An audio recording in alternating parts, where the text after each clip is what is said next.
Hey guys, Pastor Shawn here with some more Monday morning encouragement for you. I want to talk today about God's provision.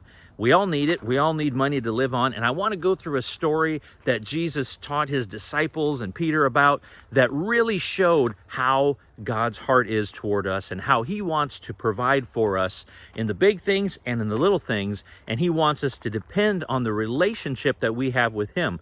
I would love to be there and see their faces when Jesus said these words to him. So we're going through the book, Jesus and Peter, and there's that chapter I snuck in there called chapter 3.5, and it's about provision. Comes right after the chapter on faith, because God wants us to have a relationship with him. He created us for a relationship with him. He desires relationship with us. He calls us into relationship with him. He asks us to take steps of faith in relationship with him. And now, chapter 3.5, he will provide for us because of the relationship we have with him. Now, the story is about Jesus and feeding the 5,000, right? So he's up there teaching people, all these thousands of people, and that was just the guys, 5,000 people plus families. We don't know exactly how many, but it was way more than 5,000 people are following Jesus on the hillside. Maybe it looked something like this, probably fewer trees. But anyway, they were following Jesus and he was teaching them, and it was late and they had been with him all day. If they were like me, their blood sugar is really low. They're probably getting a little hangry. Maybe the disciples were too. And so Jesus looked on the people, his heart, with compassion. He looked on the people and he said to his disciples that they need to get something to eat. Now, of course, he knew what was going to happen. But the disciples are like, there's no Circle K's around here. There's no Safeway where we can go get stuff. There's no any way we could provide for them. We'd have to send them all home. Let's just send them all home so they can go do that. And Jesus said, that isn't necessary. You feed them. Those words are profound, and I would have loved to be there to watch the reaction of the disciples when they had thousands of people nowhere around to get food, and Jesus said, that isn't necessary. You feed them. What? That would have been my reaction. What? What do you mean? You feed them. And then Jesus, of course, took the loaves and the fish, 3 or 4 little things, and blessed them, asked God to provide, and God took these and multiplied them, not only so that all these thousands of people could eat till they were full, but there were 12 baskets left over gathered by his 12 disciples. So each one of his disciples could see that his provision was more than enough. His heart for his people was compassion, and his provision was more than enough for them. That's what I want, more than enough from Jesus. I want him to provide everything I need, and I have to look to him to provide everything I need, not to someone else, not to a bank account, not to a job, not to the government. I need to look to Jesus. Of course, God owns everything, so he can use whatever he wants as a method to provide, but it's his provision. Now, the interesting thing about this is it was an amazing miracle, wonderful explanation and wonderful example showing that God's in control.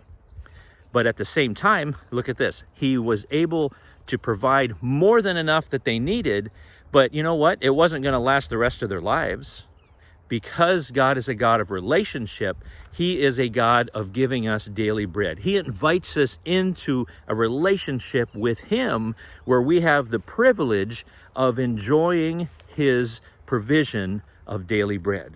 Now, way back in the Old Testament, when the Israelites left Egypt, God said, I am going to provide for you. But it was interesting. He didn't provide massive amounts of quantities for them. He let it rain, literally bread from heaven every day.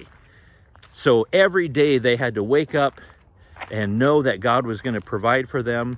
And the next day they had to wake up and know that God was going to provide for them. And he did. It rained manna or bread from heaven, and they went and gathered up just enough for that day. And it was very specific. God said, if you gather too much, which some people tried, of course, and tried to hoard it and have enough of a provision for more than one day, it had mold and maggots and it was gross. And so they weren't able to do that. So for 40 years, God provided daily bread for his people. So if that's how he did it way back when, and then that's how Jesus did it, And in the Lord's Prayer, he said, give us this day our daily bread. Then we should change our hearts. Maybe I should say I should change my heart and say, okay, I need to look at God and be thankful for what he's given me today.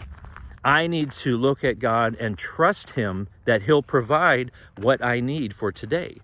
Now, there's two levels here. There's the personal level. God's going to provide what I need. God's going to provide what my family needs. But also this, if I'm wanting to do ministry and I'm wanting to say, God, I want to take a step of faith to glorify your name and let other people know about you who don't currently know about you, then I need to trust him for that as well.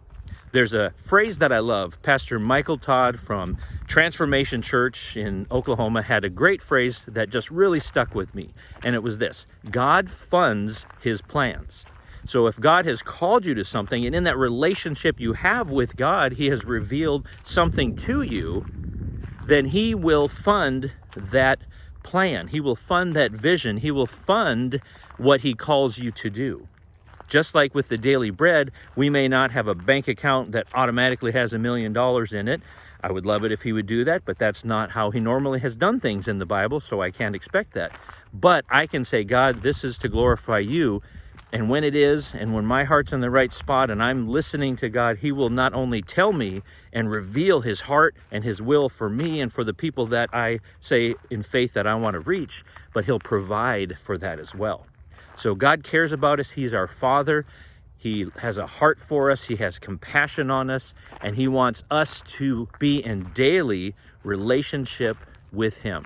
So if you're not in daily relationship with him, take some time right now and set aside the things of the world, set aside TV, set aside other people, set aside social media, and just say, God, I want to spend some time hearing from you. And just listen. If there's silence, that's okay. Because if we're so consumed with our own thoughts and our own problems, we're not listening to him. So take some time and listen, take some deep breaths and say, God, I want to experience you. Just like the disciples and the people in that particular story experienced Jesus.